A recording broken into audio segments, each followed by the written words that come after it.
Oh, Go live. yeah, I think I'm Okay, on well, live looks now. that says live. That's Yeah. good. Hey, family, Facebook family, YouTube watchers, this is Antonio Lipscomb. I can take this thing off now, right?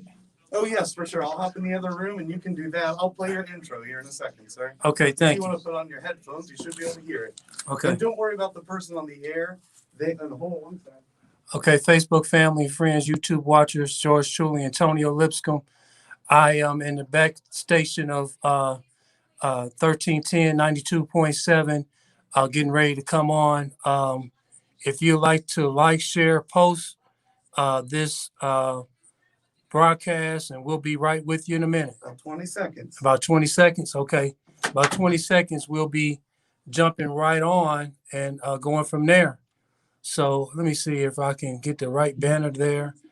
Um, and so,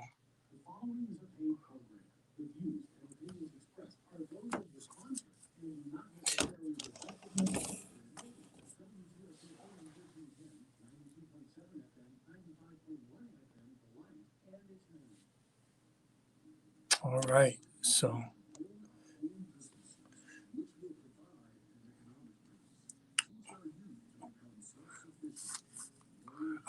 are we able to play? Are we able to play this online in here so they can actually hear it? Not unless we have the headphone jack, sir. I apologize. Okay.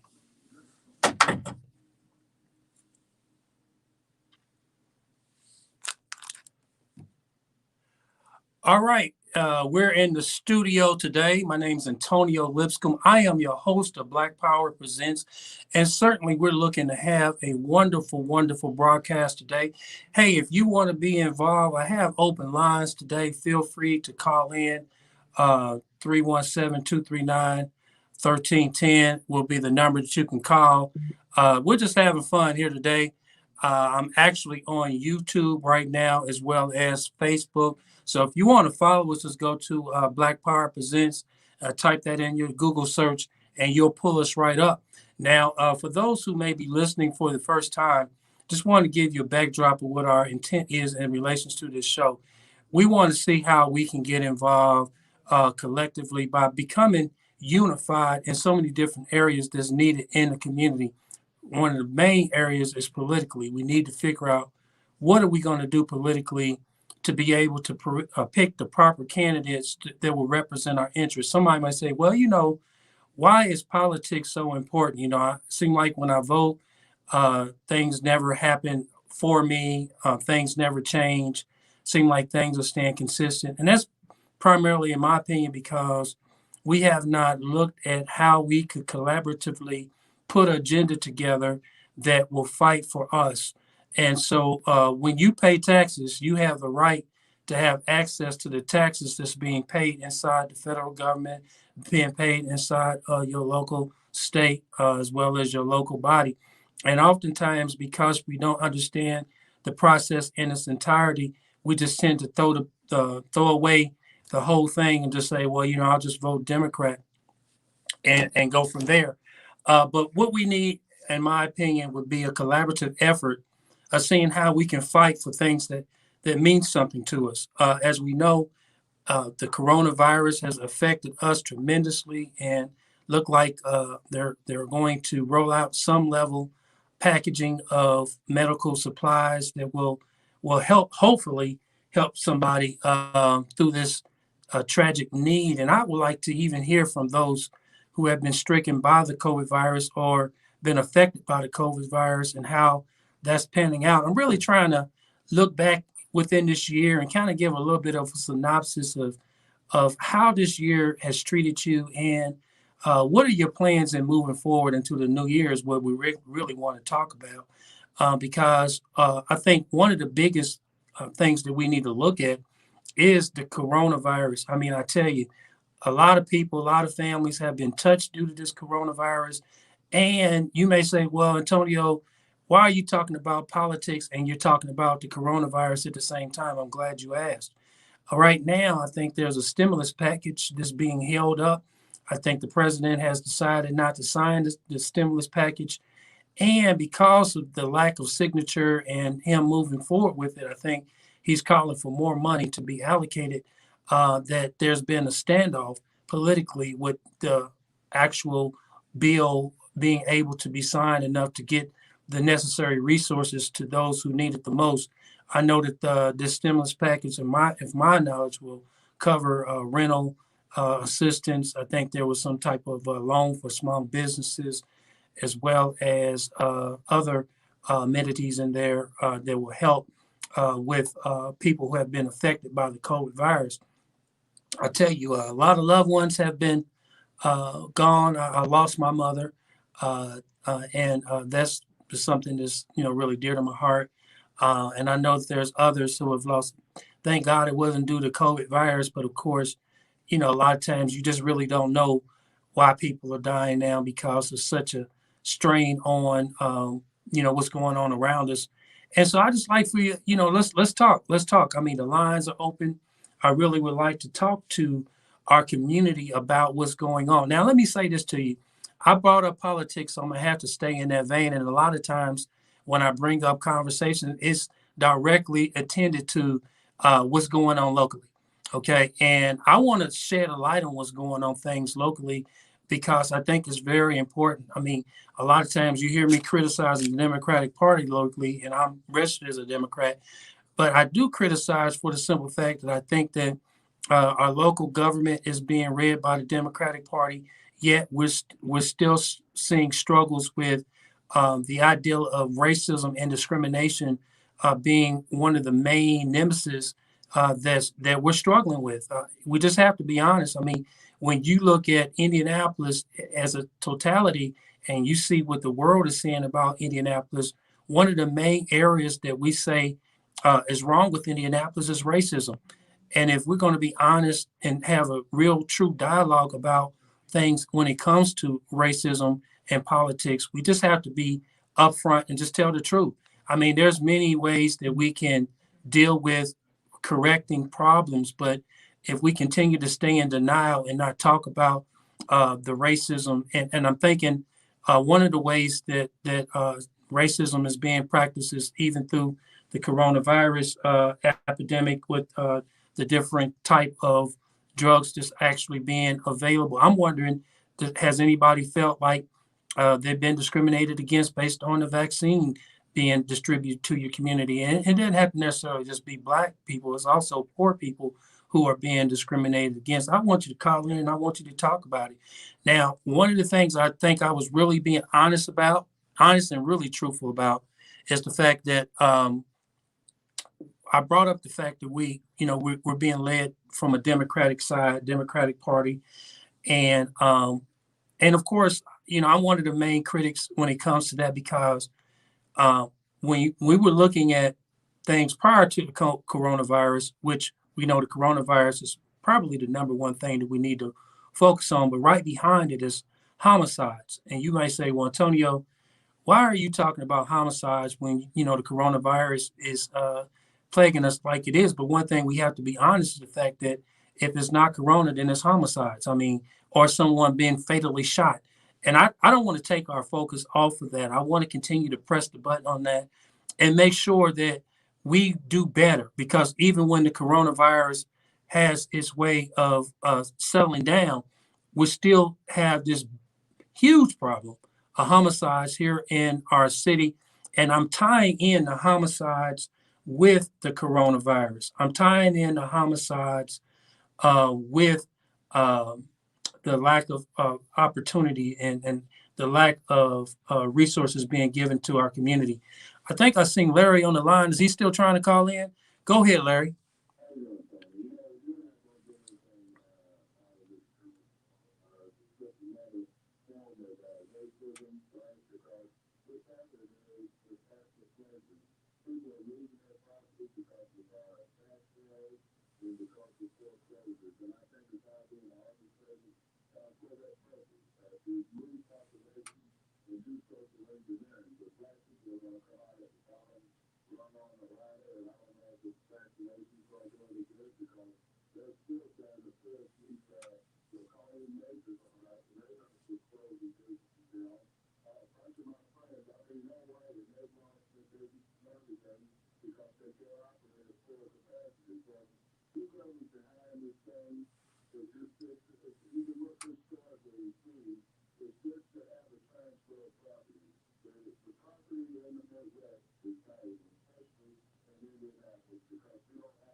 With that,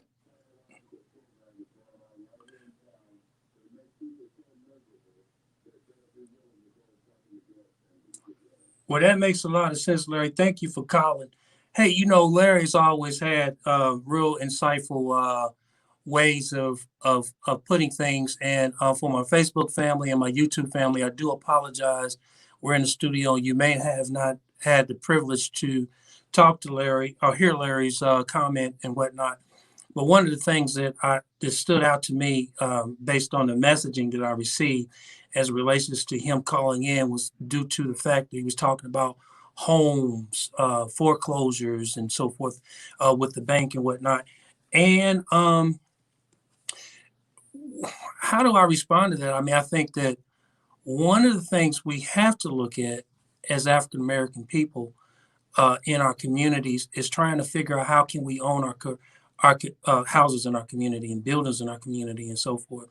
So let's not look at if a person is in foreclosure. Let's see how we can help that person save their home. If they are in a position where they made poor choices and they no longer can afford that home, let's come beside them and see how we can transfer that home into a needy family. You may say, well, Antonio, what do you mean needy families? 60% of African American people here in Marion County is African American people that are homeless. And so if you have a big population of homeless people, then let's see how we can collaboratively come together to see how we can not make that a reality and how we can make home ownership a reality. My thing is this: transitional housing is needed to where we can actually help people not be homeless, and so we need to figure that part out. And I think it's very doable for us to think in that vein. Just want to let you guys know if you want to be a part of the show, feel free to call in. The number is 317-239-1310. Matter of fact, I want to talk about this housing piece because I think it's extremely important that we learn how to own our own homes. Let me share this with you. I seen a small home, was a starter home. Me and my wife, of course, want a nice size, big luxury home. But truth be told, when I looked at my different business adventures, like start my construction company, start my construction training company. My wife has a wonderful venture where she's looking at building credit and financial. Her name of her company is the Tough Group, where she's actually looking at financial resources and being able to supply people with insurance and so forth and so on. We got so many different business adventures. If we had a big home, we would be like house poor.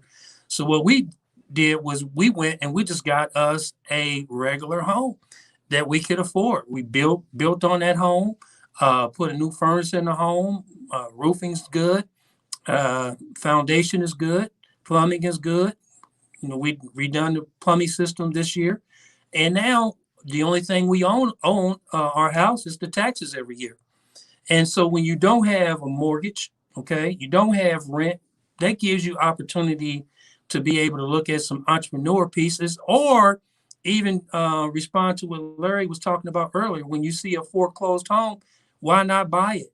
And a lot of times we let these big developers come into our communities and they buy up slews of property. And of course, they put people in it to rent it, and then they really don't take care of the property well. And then we wonder why our communities are looking run down. That's because we're not buying the houses. And, we have to stand back and we have to look at that. We have to say, okay, why are we buying Jordans? Why are we buying the latest flat screen TV? Why do you have to have the latest phone that came out? Why not take these amount of money just coming in? And I think my wife, she would do a much better job with being able to help with those financial woes that people may have. A lot of times people have shopping addictions. Only thing they want to do is shop, shop, shop, shop, shop. Even when it's on sale, I mean, they just got to pull over because they seen that for sale sign. Hey, maybe you don't need that item just because it's on sale. I mean, how many times are you going to go past merchants and they not have something to say sale on there? So I think we need to do better with being wiser with how we spend our money and being intentional as to how we spend our money. However, I want to go back to my initial point that I was making earlier. Politically, I have to be honest and say that I am not happy with what's going on politically here in Indianapolis. It seems like politically the leaders are helping support this area of racism and discrimination. I'm going to stay on this because a lot of times when you want to buy property, that's political. There's zoning issues that could take place. If you want to do transitional housing, there's variances that need to take place. There's a lot of different areas where you can benefit politically with tax breaks and all this sort of thing if you're in the purchasing real estate. So a lot of this stuff happens through us being aware of who's representing us. When I call my representatives in my local area, I can't get no response. I can't get no help. I can't get nothing. But there are some great leaders here in the African American community, the Black Caucus and whatnot. There are some great leaders. So I don't want to sell everybody out and try to make it seem like everybody's not for you. But my local representative has done zero for me, and I've been fighting to try to deal with this racism and discrimination in Indianapolis for a while. And I have to be honest, it's hard. I mean, it seems like the ones that you hope would help and be involved, those are the ones who are quiet when you need them the most. And I have to, look at what's going on currently with our mayor. I'm very concerned with his leadership. I have to be honest with that. I know that our mayor is really touted as being a man who got 71% of the vote. And so I know my neck is being stuck out when I do any level of criticism. But God sent me back to Indianapolis to make Indianapolis better. I never thought in a million years I would be back home trying to deal with the racism and the discrimination that I experienced as a youth here in Indianapolis. But God sent me back. Why? Because I believe in Indianapolis. I think that even though Indianapolis is the 12th largest city in America, but we struggle with racism. And we have to be honest and we have to be truthful to that. And when we look at this, let's look at this. Okay, now look at the job of our mayor. There were three things that the mayor was on charge for or on the list for. The number one thing I think everybody was calling the mayor Pothole Joe. Okay, and so the second thing was I think that he was leading the charge with the Criminal Justice Center, making sure there's a bigger jail. And the third thing that stood out the most, besides the transit, I'm not going to worry about the transit because that's not even neither here nor there, red line, purple line, whatever that is. But the main thing are these three things that stick out in my mind, at least. The last third thing is homicides. Now, when you look at the roads, I think that the roads are safer. I'm not experiencing like the bumping in the road and whatnot. Um, so my suspension is safe. And of course, roads affect everybody. I'm looking at the Criminal Justice Center. Look like that's on par to be built. I am totally against locking up mental health individuals. I think we should have done better with kind of splitting that budget to kind of look at how we can do better with people who are struggling with mental health. However, there's a piece in there that deals with mental health, which I'm not really that fond of, but yet, it's still going forward. All right. So that's on par. But then when you look at the homicides, when you look at the homicide rate, I mean, my God, I mean, even along with COVID, people are dying. And right alongside of it, you would think because we're in a pandemic that the homicides would slow down, especially being that we're not supposed to go in certain different places at certain times and crowd control and all of this sort of thing. But yet and still, what's outstanding the pandemic, we're still going up. The numbers of homicides. And when you look at that number, you start seeing it's mainly poor people. It's mainly, people that are stressing, African American males, African American females. It's an alarming high rate of death going on there. And one thing I want to say is that regardless to what category you try to put African American people in, we still are human beings. And when you look at the rate of how things pan out far as crime and whatnot, everything on an average is pretty much the same. It's just that when you look at the prosecution of Black people and the people being in jails and prisons and whatnot, those numbers outweigh any other group of people. So I guess I might just take the position of being a prophet and standing in the gap and saying, look, you know, I'm concerned about my sons. I'm concerned about my sons when they come and visit here. If they decide to live here, I'd be real concerned because they're African American males. I got African American grandchildren, male and female grandchildren. Now, why is it wrong and why does it seem to me to put me in a radical position where, oh, Antonio, he's so outspoken. Antonio is so radical. All because I'm saying to the mayor, do better with the homicides. Now, I'm not radical when I say do better with the potholes. Okay, I'm not being radical when I say, all right, you building a new jail, but I really don't care about mental health piece. But hey, you got it going. No one stopped it. Can't do nothing about it. But when I say, hey, Mr. Mayor, do better about working with the local people so that we can help with the decrease of homicides. And I hear the mayor say, well, that's a problem all across the country. That's one of the most offensive things I think you'd ever say to a person who has lost a loved one. Oh, this is a problem all across the country. No, this is a problem. We're not talking about what's happening all across the country. You are the mayor of this city. You have the responsibility to make sure you work with groups and organizations, whether it be faith-based, whether it be grassroots organizations.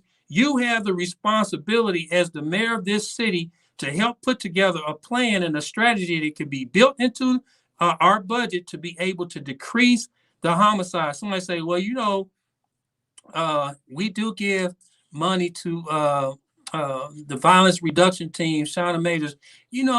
Although I have a lot of respect for Shauna, I knew that she could never, ever possibly do the job that needs to be done with the level of money this being given. No way she could do that type of job with decreasing homicides here in our community. She was been set up for failure, and she's doing the best she can. A lot of times I heard her even talking about the domestic violence and whatnot, kind of changing the tone of what's going on. And I'm saying, look, 2021, the main focus we should be focused on is making sure we do something about the homicides. Okay, Mayhem, I see you calling. Go ahead with your comment or question. Good, sir. How are you?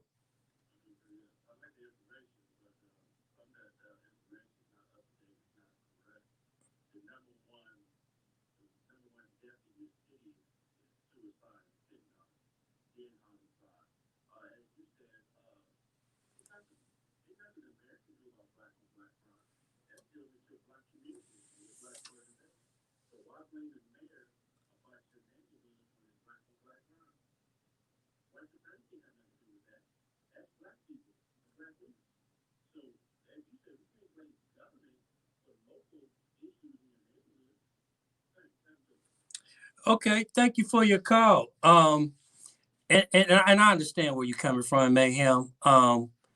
Really, I don't know if I'm trying to blame the mayor.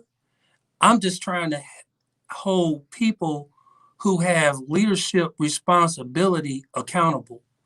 Now, one thing I understand is about economics.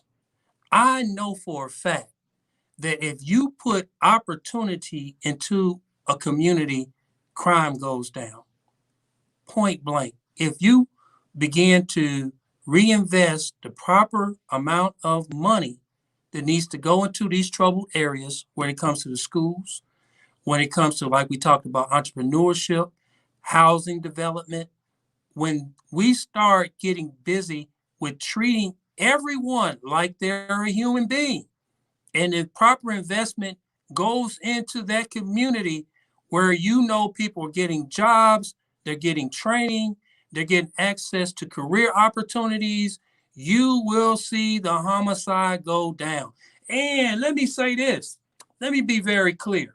The Democratic Party does have a responsibility in making sure they make adjustments when it comes to being discriminative toward Black people. It's just that plain and simple. I am a Democrat. I try to volunteer as a vice precinct committee person to work in my community to help my community. But guess what?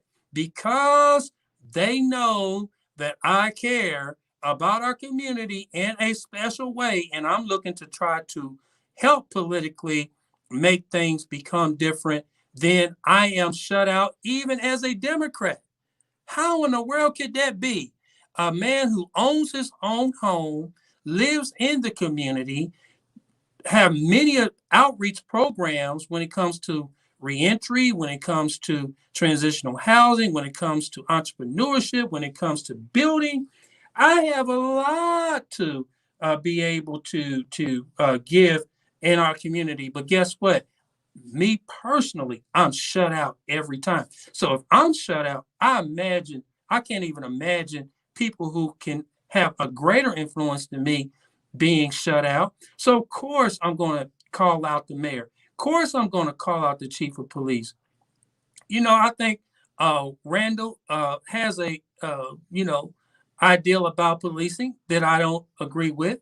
Um, Anytime police are in your community and they're paid from our taxes to be in our community. Now, why is it that they spend a lot of times on parking lots somewhere? Why wouldn't they think about how they could strategically be better suited by getting involved in areas of our community to make themselves known? I would think that if you're a police officer, the last thing you want to do is keep going up to strangers' doors when you know you're working in that community.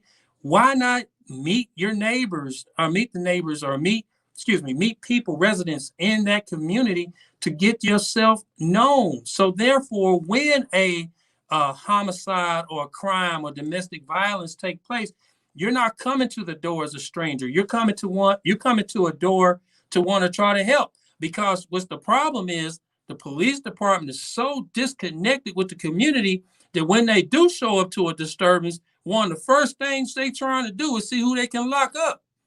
That's not the way you should properly police people. You just want to lock people up. Listen, America only has 5% of the world's population, yet in this country, we have over 25% of the world's population locked up behind bars. We know that it's a big business, but we need to figure out, I know we're intelligent enough to figure out how we can do business better. We can do better than this.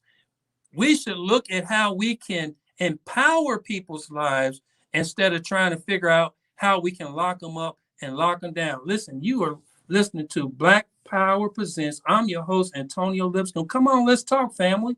We all here.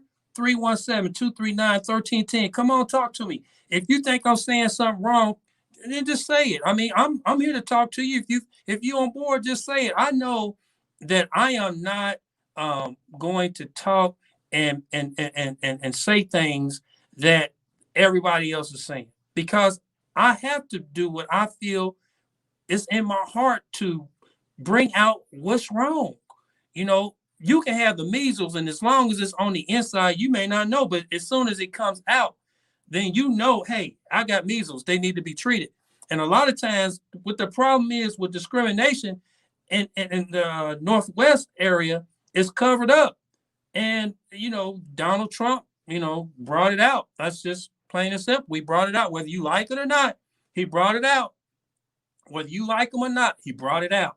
And you can see the struggle that we have in this country, from sea to shining sea. This area, this cancer of discrimination built into the fabric of this country. And until we're ready to talk about it, we're not going to have the Indianapolis that we hope to have. And I want to say that I agree with our caller when he talks about how there are African American leaders that are responsible as well. So yes, I'm calling out those guys. I'm calling out those that say that they love God and say that they love God's people, at the same time taking a check. Because what they say to the politician behind closed doors, how many votes do you want?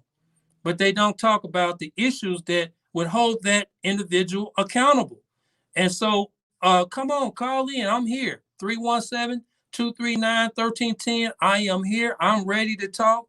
Hey, we need to make sure, in my opinion, this is my opinion, it's my strong opinion. We need to make sure that we make this a mandate for 2021. We need to make this a mandate that we don't want to go into 2021 with the homicides being what it is. Come on, Eric, talk to me.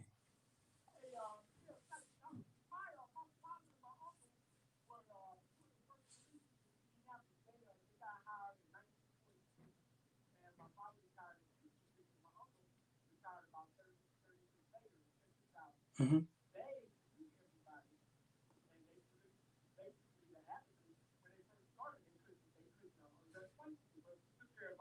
Mm-hmm. Mm-hmm. Right. Right.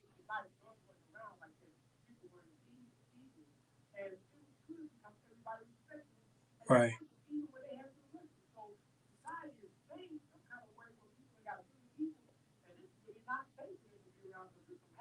Right. Yeah.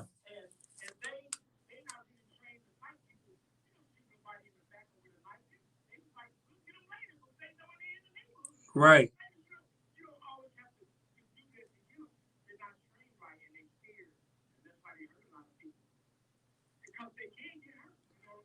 Right.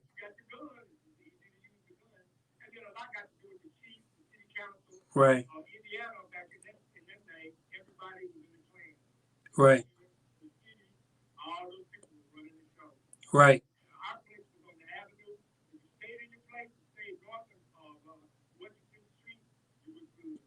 Wow. Wow.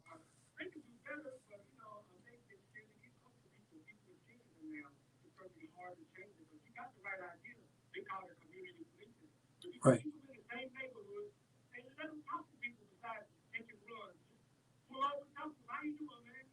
Right.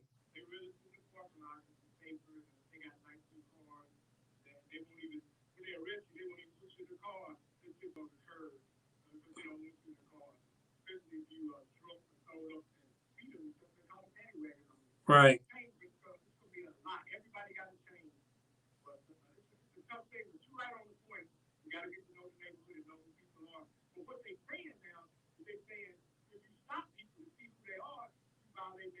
Hmm.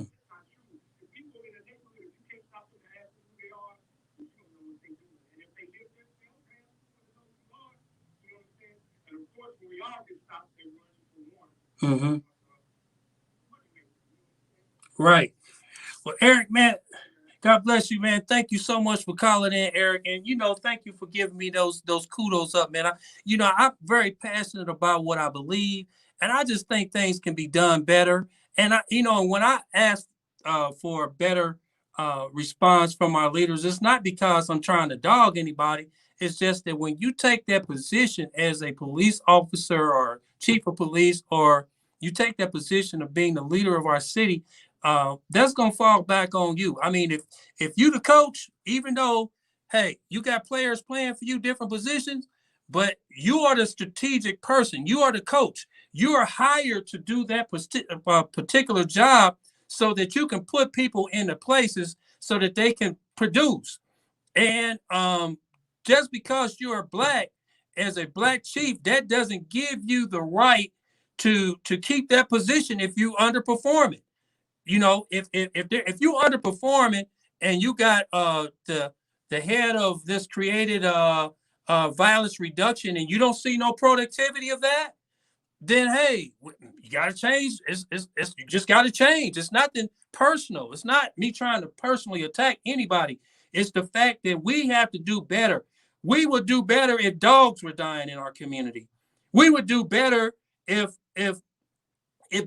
different species of birds became on the extinct list. We would do better if we seen if it was a different race, if it was a white women killing each other. There's no way on God's green earth I think the mayor would say that this is a problem happening all across the country if it was white women. It would be a way greater passionate response, commercials, whole 9 yards, marketing, everybody, every hand on deck. We got to see what we can do to help white women stop killing each other. But when it happens to black men, because we are considered to be 1/3 human or whatever through the Constitution, it seems like it's not that big of a deal. And I'm an African American male. I have a position to where I want people to know I feel like my life matters. I do. I feel like it matters. I feel like my children's lives matter. I feel like my grandchildren's lives matter. And I will pour out my heart. I will say, hey, let's get this done in a way that would make a difference and stop shutting people out that can make the difference.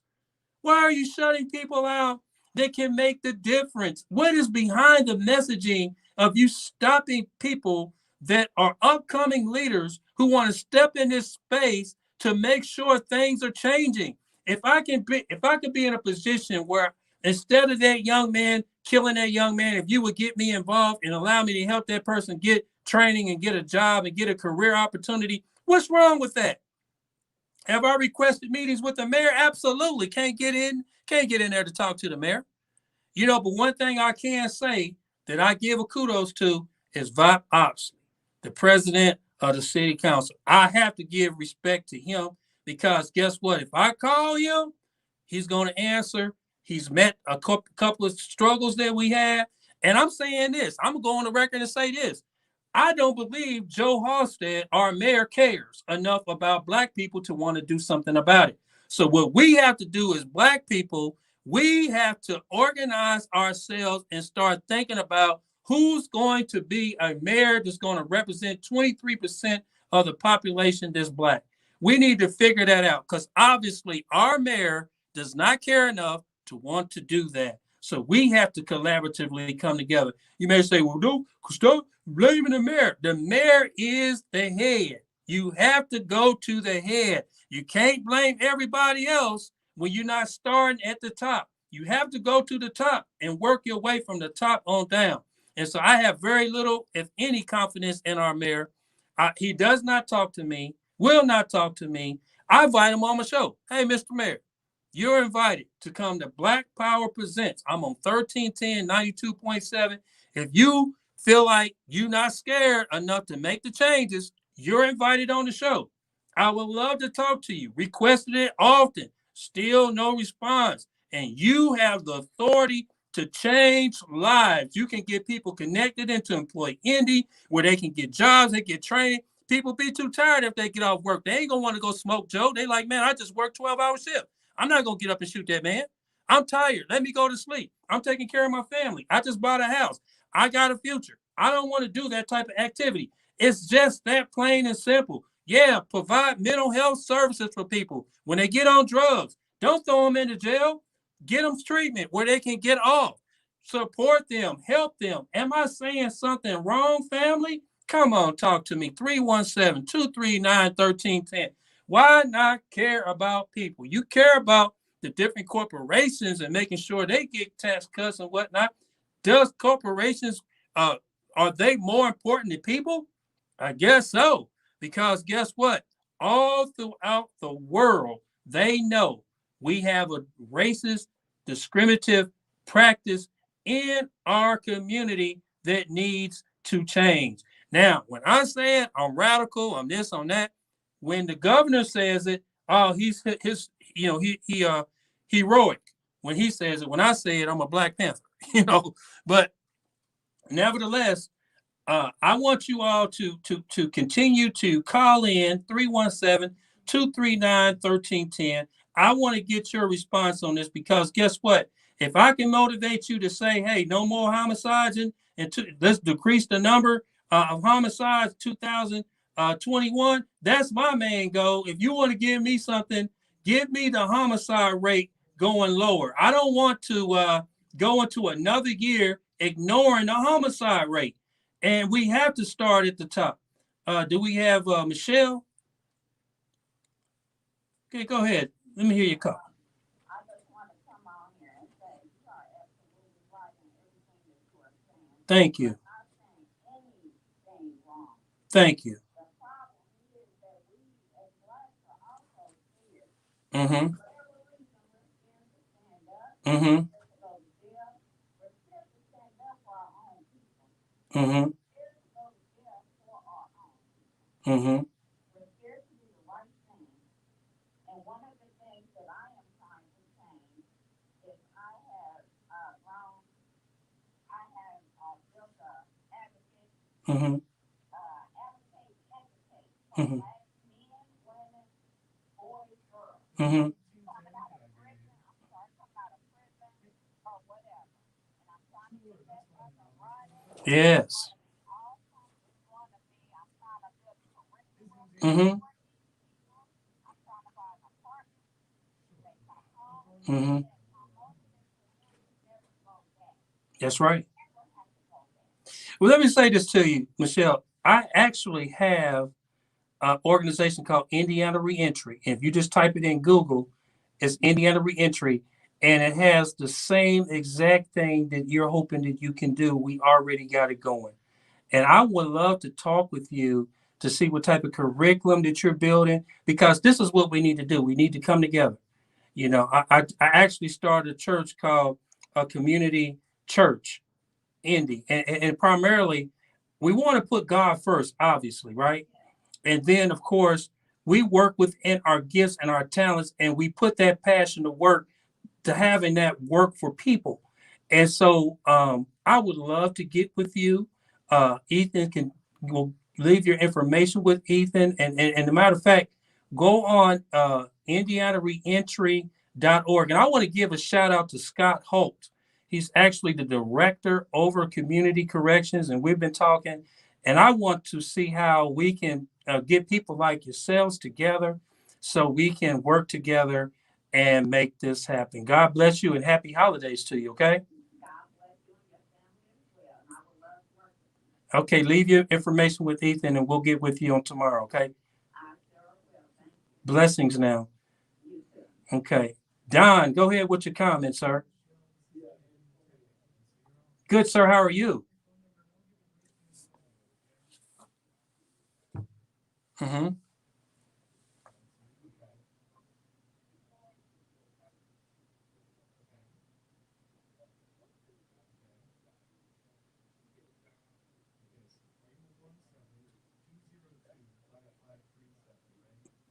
Yes, sir.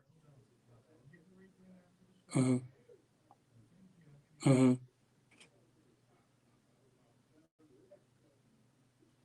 Mm-hmm.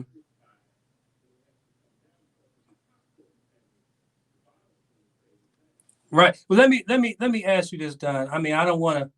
I got to challenge that a little bit, okay? Just a little bit.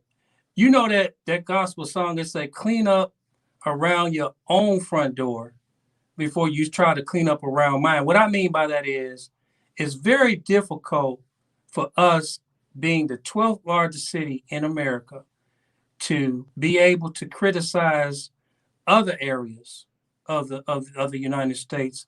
And here it is, we have not done what we can do for ourselves. Now, what I'm saying is, I believe personally that it's a smaller area when you look at Indianapolis, and handling Indianapolis in a way to make it fair for all.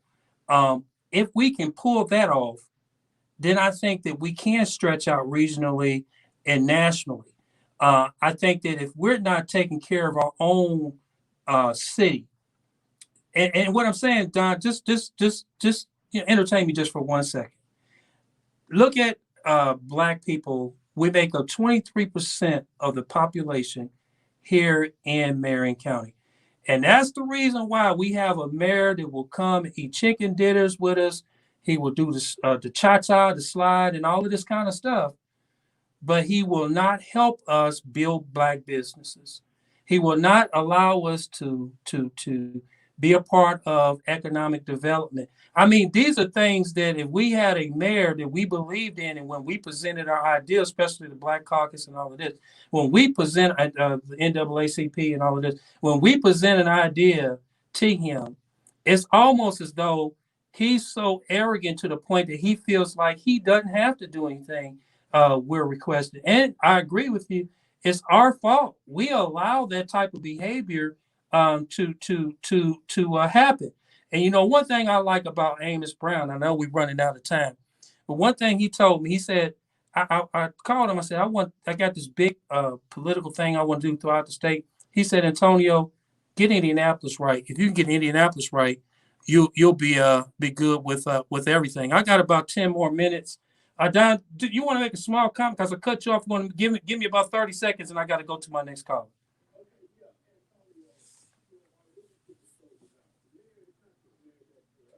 Mm-hmm.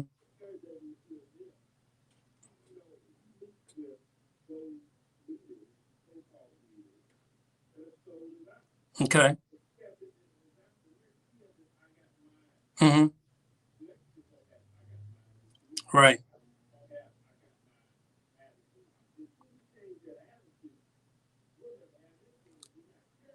Right.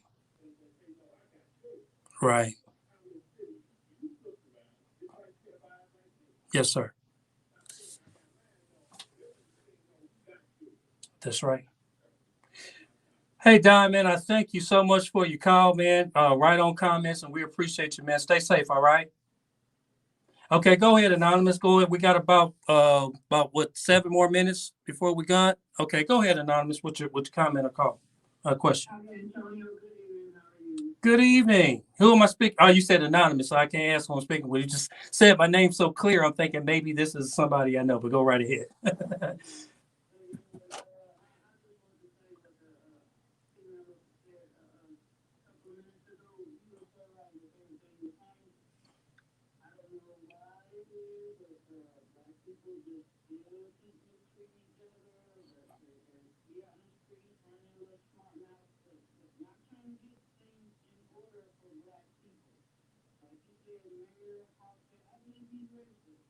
Mm-hmm.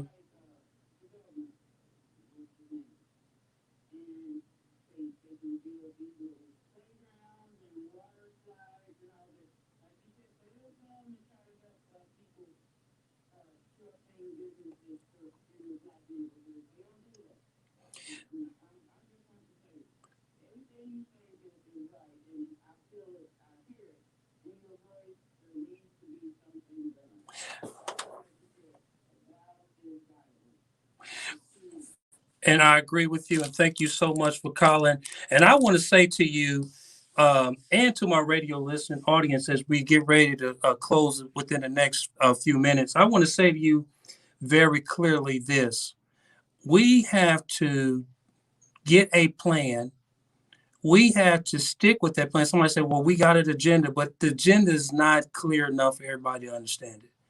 And I want to say the first thing that we should work on is homicides, point blank, period. As this coronavirus gets underway, we definitely want to start looking at decreasing the homicide. That's the first thing on the agenda, and everything else can follow. But I want to say that we need to learn how things work. Stop, talking about individuals being racist. We want to talk about how can we, as a collective group, Black people, how can we put agenda forward and then hold those necessary officials accountable? Because if we don't have anything that we're presenting, there's no way that we can get the justification that we're looking for. And somebody say, well, you know what? I presented it and nothing happened. Well, that's because you are not consistently presenting it. You can't present it one time and just think everything's just going to turn out to be what you want it to be the first time and stop holding people accountable. You have to consistently present, and then apply pressure. We should be looking for a new mayor right now. We shouldn't be waiting. We should be talking to people right now saying who wants to be the next mayor so we can get behind that person so that we can start building campaign, start building, supported financially and whatnot. That's how this thing works, family. We can't just start, waiting till something just falls out of the sky for us and then think things are going to change. And I agree with the caller. We can't look at the personal positions of someone or what they have. This thing doesn't work that way. If you're not making a way so that people will be held accountable for not producing what we need, regardless of their personal position, it's our fault. We have to do it. Go ahead, Merlin, with a comment, please. Good evening. Welcome. Mm-hmm.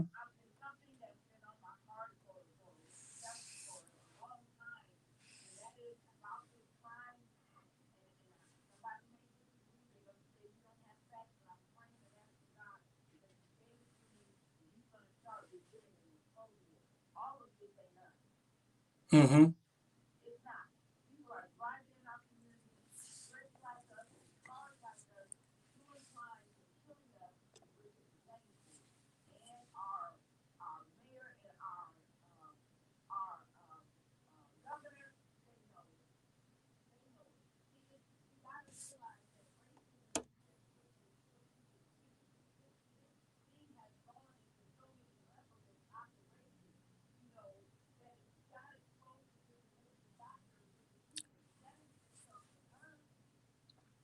That's right.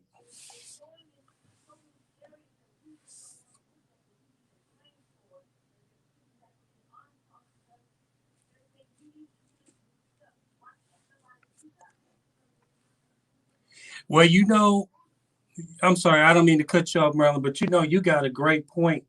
I participated in several um, uh, Black Lives Matter downtown, the different gatherings, and I seen some militia down there, people who with rifles and all that sort of thing. I don't know where they came from, but they didn't represent our community. And when a lot of this stuff was being tore down, um, we didn't have anything to do with it. So, yeah, so thank you so much for your call, okay? All right, so how many more minutes we got, Ethan? You're doing a great job. About 4 minutes. We got about 4 minutes if you want to call in and give a comment real quick. But listen, let's stay on topic. I'm talking about decreasing these homicides. Our babies are dying. Our young men are dying. We're not savages. We're not savages. We're not predators. We're not super predators. We are human beings.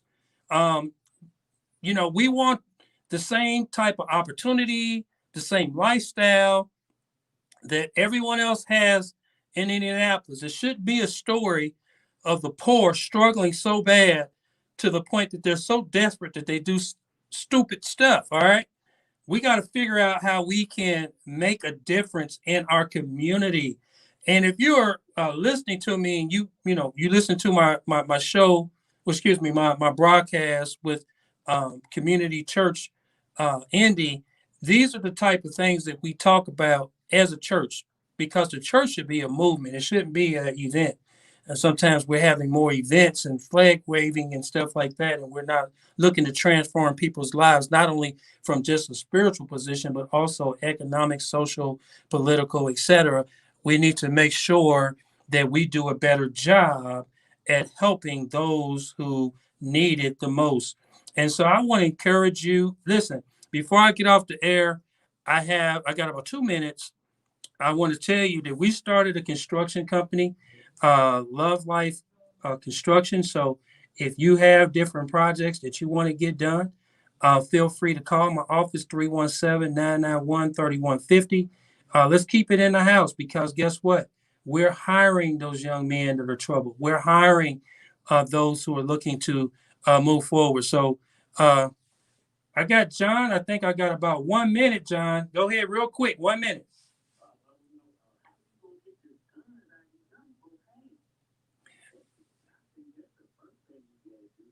All right, John, let me answer that real quick. I was watching a show, and the lady that was talking, she said she lives in a white area, and they got guns all around, but yet the guns are not jumping out of the gun cases and killing each other. I think what we need to have is a greater level of access to wealth and capital in Indianapolis, where it's coming back to the community, so that we give these guys another chance and opportunity to do something different. Well, look like we're wrapping it up here. I want to tell you guys, thank you so much for watching, listening, praying. Let's stay in touch, because what we do for Christ and what we do for our community, those are the only things that's going to last. All right. Thank you, and have a wonderful, wonderful new year. Peace.